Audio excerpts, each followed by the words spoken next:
चलिए आगे बढ़ते हैं। दिल्ली का सियासी रण इस समय भीषण होता हुआ नजर आ रहा है। आम आदमी पार्टी तीसरी बार सत्ता में वापसी चाहती है और इसको लेकर के कवायद तेज है, तो वहीं बीजेपी लंबे समय से दिल्ली की सत्ता से बाहर है।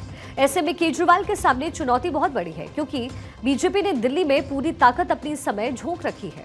पिछले 5 सालों में बीजेपी ने केजरीवाल सरकार पर गंभीर आरोप लगाए। शराब घोटाले के जरिए खूब सियासी संग्राम भी दिल्ली में नजर आया। केजरीवाल और मनीष सिसोदिया को जेल तक जाना पड़ गया। केजरीवाल को कुर्सी छोड़नी पड़ी और आतिशी को मुख्यमंत्री का पद सौंपा गया। और अब दिल्ली तैयार है 2025 की सबसे बड़ी सियासी लड़ाई के लिए। दिल्ली के रण में अगर कोई सीट सबसे ज्यादा सुर्खियों में है तो वो है नई दिल्ली विधानसभा सीट, जहां से आम आदमी पार्टी के संयोजक अरविंद केजरीवाल चुनावी रण में हैं। 2013 में शीला दीक्षित को हरा करके वो लगातार इस सीट से जीत का परचम लहरा रहे हैं, लेकिन इस बार मुकाबला टफ हो सकता है, क्योंकि उनकी घेराबंदी की तैयारी लगभग बीजेपी ने पूरी कर ली है। कांग्रेस ने केजरीवाल के खिलाफ पूर्व सीएम शीला दीक्षित के बेटे संदीप दीक्षित को मैदान में उतारा, तो वहीं बीजेपी भी पूर्व सीएम साहिब सिंह वर्मा के बेटे प्रवेश वर्मा को मैदान में उतारने की तैयारी की है। सूत्र बता रहे हैं कि नई दिल्ली सीट से प्रवेश वर्मा का नाम लगभग बीजेपी की तरफ से फाइनल हो चुका है। अब नई दिल्ली सीट की लड़ाई बेहद दिलचस्प होती नजर आ रही है। केजरीवाल के लिए सियासी घेराबंदी हो रही है। 2 पूर्व सीएम के बेटों से मुकाबला उनका संभव है। कांग्रेस ने संदीप दीक्षित को टिकट दिया, जो कि शीला दीक्षित के बेटे हैं।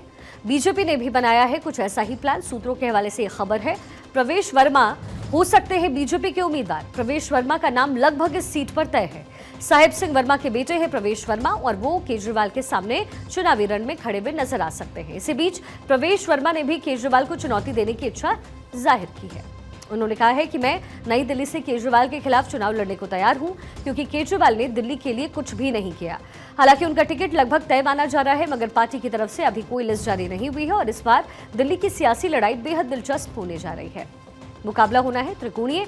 बीजेपी और आप पहले से ही मैदान में एक दूसरे के खिलाफ ताल ठोक रही थी, ऊपर से कांग्रेस भी मैदान में आ गई। आप और कांग्रेस गठबंधन धर्म को छोड़ करके आमने सामने है। प्रत्याशियों की लिस्ट जारी करने में केजरीवाल सबसे आगे निकल गए। उन्होंने दिल्ली की सभी 70 सीटों के लिए आप प्रत्याशियों के नामों का ऐलान कर दिया है। आज उन्होंने आखिरी सूची भी जारी की, जिसमें 38 नाम है। अब आपको तीसरी लिस्ट में कुछ अहम चेहरों से जरा मिलवा देते हैं। आम आदमी पार्टी की आखिरी लिस्ट में कौन कौन से नाम है?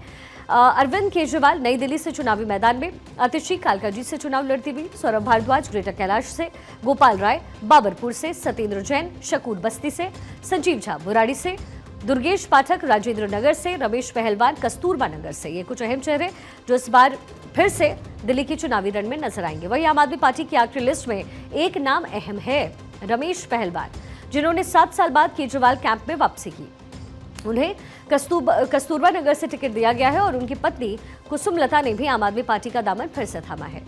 रमेश पहलवान 2013 में केजरीवाल की आम आदमी पार्टी से जुड़े थे, लेकिन बाद में वो बीजेपी के साथ चले गए और अब चुनाव से ठीक पहले उन्होंने घर वापसी की है और केजरीवाल ने उन्हें कस्तूरबा नगर से प्रत्याशी भी बना दिया है।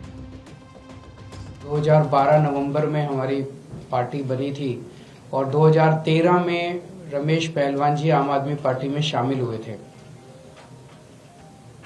उसके बाद 2017 तक आम आदमी पार्टी में रहे। किसी कारणवश, जो भी कारण रहे, फिर ये आम आदमी पार्टी इन्होंने छोड़ दी और आज 7 साल के बाद इनकी घर वापसी हो रही है, तो मैं तहे दिल से दोनों का स्वागत करता हूं। अब अगले साल फरवरी में दिल्ली में विधानसभा चुनाव होने हैं और इसके लिए तीनों पार्टियों ने कमर कस ली है। ये चुनाव बीजेपी, कांग्रेस और आम आदमी पार्टी तीनों के लिए ही नाक की लड़ाई बनी हुई है।